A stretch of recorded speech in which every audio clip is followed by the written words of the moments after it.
dysfunctional vet with the final resting place. Normally, I only come out here once or twice a year just to check, make sure the graves are okay and everything's fine. And I have a dog that's in really bad health, not expecting it to survive much longer. And I came out, I found 1, 2, 3 trees that were dead here. This one right there was dead. This one right here was dead. Now that sap you see, and that is sap by the way, that sap you see bled out of it, but the tree was dead and it had debarked, and I'll show you what that looks like in a minute.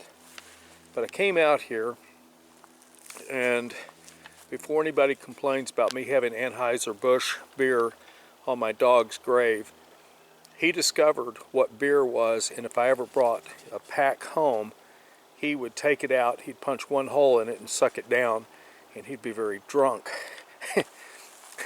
Just thinking about it's funny. This is Athenias. This is Megan's stash. That's her food dish. It used to sit right here. I moved it while I was working.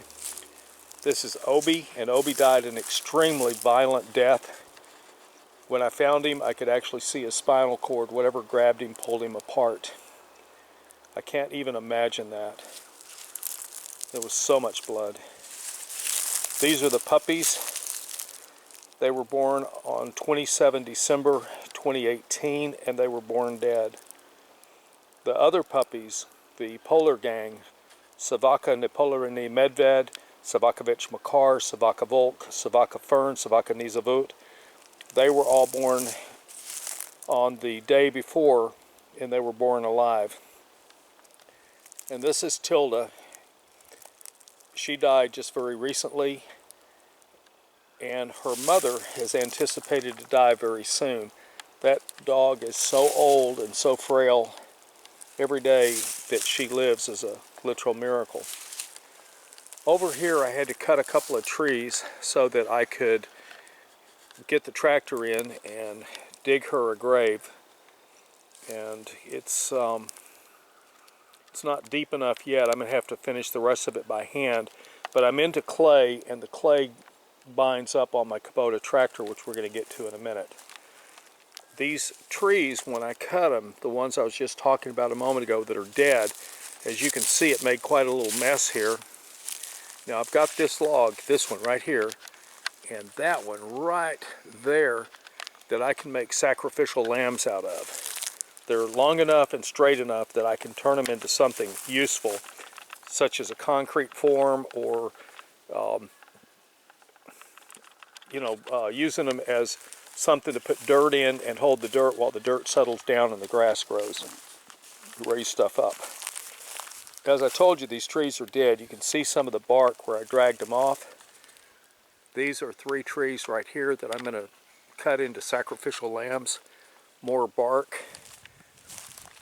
If you look at this first tree right here, see, that's pretty devoid of bark, but the rest of it has bark on it. That tree's been dead for a while. I'm glad I caught it. Back in here you can see all the trees that have fallen and such. You see all the branches I threw off. There's a company, got a website on YouTube, McCormick I believe it is. I'll double check that, and I'll put a link in the description.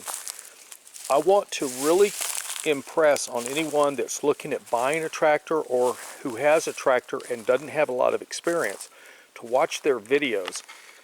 The reason I'm mentioning that to you is that the people I'm talking about will talk you through protecting your investment and tell you what to do if, for example, you get yourself into trouble, like you turn your tractor over or something like that, or how not to bend one of the hydraulic rods.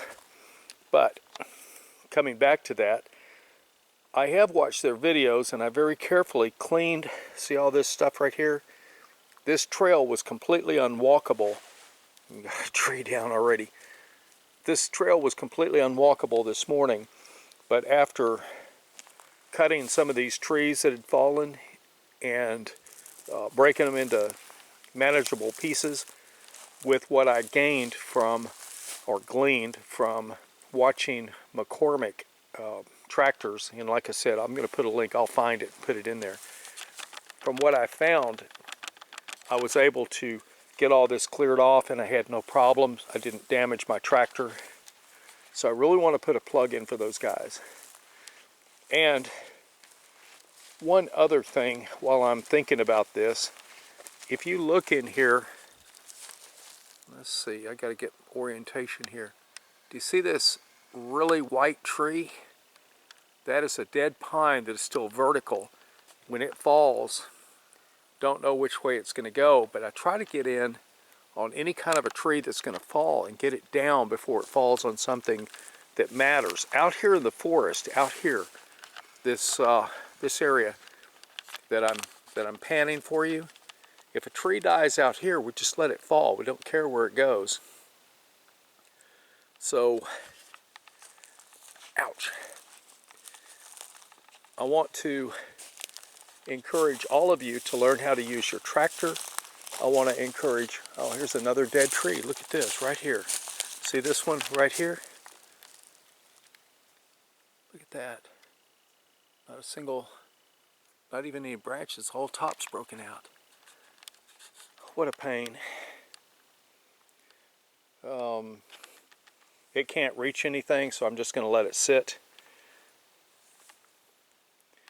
However, when it comes to clearing brush and all that kind of stuff, learn how to use your tractor, learn how to use your tractor, learn how to not damage your equipment and protect your investment. And as for the place where my dog sleeps, and Athenias is my dog, Megan Stash stayed with me. Obi was dumped out here. The puppies, I really regret their death. There were 2 of them. And then Tilda, that's my sister's dog. But Athenias was my dog. If you have a family graveyard for your pets, try to make it a special place and try to make it real nice so that when you come out here, you remember how wonderful your animals were and not what a mess it is. Dysfunctional vet at the last resting place of the dogs that have been here. Out.